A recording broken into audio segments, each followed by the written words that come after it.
Galvan, the senior diplomat from the Groby delegation, was in a particularly sour mood. For over 3 centuries, the Galactic Council, of which his people were proud founding members, had upheld peace and stability. Today, however, he faced the daunting task of engaging with one of their newest and least liked members, humanity. It has come to the attention of the Galactic Council that humanity has breached interstellar law.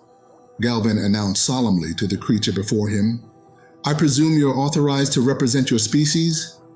The human, a short bearded figure, shrugged dismissively. "Nobody else is going to waste their time with you, so sure." A flicker of irritation crossed Galvan's wide face as he stared down at the human, who was under 6 feet tall. Diminutive even by Groby child standards, the human's slight build seemed to mirror his juvenile demeanor. "Are you aware of the conservation treaties regarding the Zuar system?" Galvan probed. The human pulled out a tablet and started scrolling. "Let's see.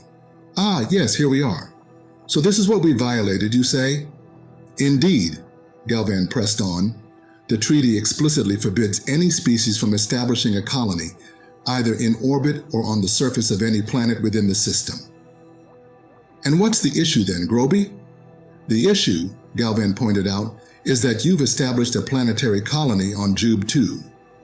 The human glanced at a holographic map flickering on the wall. "Where exactly?" Galvan jabbed at the holograph, causing it to distort momentarily. "Right there, in that mountain range. That's a duck blind, as per the Galactic Council's laws on observing endangered, preserved, or non-affiliated species. Any member may set up an observation facility on any world containing such species, provided it's well concealed and there's no direct interaction with the species unless necessary for the safety of the research team," the human explained, scrolling through the document. "It can't be a duck blind if there are 40,000 inhabitants?" Galvan retorted, his patience wearing thin. The human grinned, a mischievous twinkle in his eye. "The duck blind is built above our colony. That might be where the confusion arose. But as per the treaty, everything is settled, so you can be on your way." "This is not settled," Galvan insisted. "The treaty strictly prohibits colonization of this planet." Unperturbed, the human took out an ornately carved pipe and began to fill it with herbal contents, ignoring Galvan's growing dismay. "The treaty bans colonies on the planet's surface. I reviewed it just minutes ago, all 6 pages. It doesn't say anything about not building a colony inside a planet. The only access is through the duck blind, and all passages comply with the relevant treaties on the use of such facilities. Hidden entrance, underground colony, no laws broken." Galvan's head bobbed with barely controlled fury. "You know very well that this isn't in the spirit of the treaty." The human's eyebrows knitted together as he took an aggressive puff from his pipe, the most confrontational Galvan had ever seen.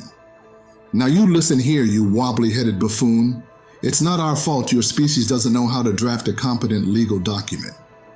When humanity was inducted into the galactic community, the first thing we did was provide comprehensive legal documentation detailing the rights and responsibilities applicable to every known and yet-to-be-discovered species concerning our domains," the human stated with a sense of pride. "Yes, and those documents were preposterously detailed. The Treaty of Saul alone was 300,000 pages long. I dare you to argue that you're unaware of the expectations when in Saul?" Galvan retorted, his voice tinged with disbelief. "But most of it was completely unnecessary," the human chuckled. "You included provisions against using non-existent superweapons." "They might exist one day," the human countered confidently. "And an entire subsection dedicated to a zombie apocalypse? Really? What are the actual chances of the dead reanimating and attacking the living?" Galvan questioned, exasperated. "Significantly higher than the chances of you winning this argument," the human shot back with a smirk. Overwhelmed with frustration and despair, Galvan exclaimed, "Fine. If you refuse to act like a civilized species, we must resolve this the hard way. You are officially in violation of galactic law." A boisterous laugh echoed in response to the declaration. "Oh no, please don't. You've left us no choice. If you truly had a legal case against us under the Articles of Galactic Warfare, your casus belli would limit you to merely removing human colonies from the Zuar system. Considering the only access to our colony is a narrow, heavily guarded shaft, and the best soldiers in the known universe protect it, you'd need to deploy a bombardment fleet and excavate us from the planet. Do you realize the ecological disaster that would cause? Bombarding through 20 kilometers of planetary crust would surely violate galactic law as a wanton destruction of a conservation site, the human explained almost tauntingly. No, Galvan shrieked in denial. Fine, keep your damn illegal colony. Not illegal, the human interrupted, unyielding. Remember this, Galvan. You've made an enemy of the Groby today, and we neither forget nor forgive such transgressions. Another raucous laugh filled the room. Am I supposed to fear a Groby grudge? Listen here, Snotling. Your kind knows nothing about holding a grudge. You claim to have an eternal blood feud with the Orexi, but gave that up after just 100 years. The human race hasn't forgiven Kathleen Kennedy for ruining Star Wars, and that saga's been over for 600 years. So you might as well go home, label yourself as the fool who didn't read the rules before making claims about them. The spirit of the rules, Galvan tried to interject, but the human was relentless. Rules as written are all that count, you fool. And as written, we've got you completely cornered. So leave and consider this.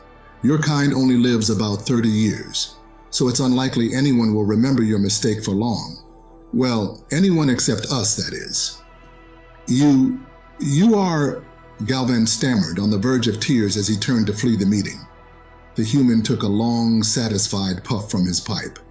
Maybe I will, Groby. Maybe I will. This concludes our exploration of humanity's clever legal maneuvering in the galactic arena. If this story of cunning diplomacy and interstellar wit intrigued you, show your support by leaving a like. Comment with the word clever if you admire humanity's ingenuity. And don't forget to subscribe if you love tales of interstellar politics and strategy. Your engagement fuels our passion to share more extraordinary stories. Thank you for joining us on this cosmic journey.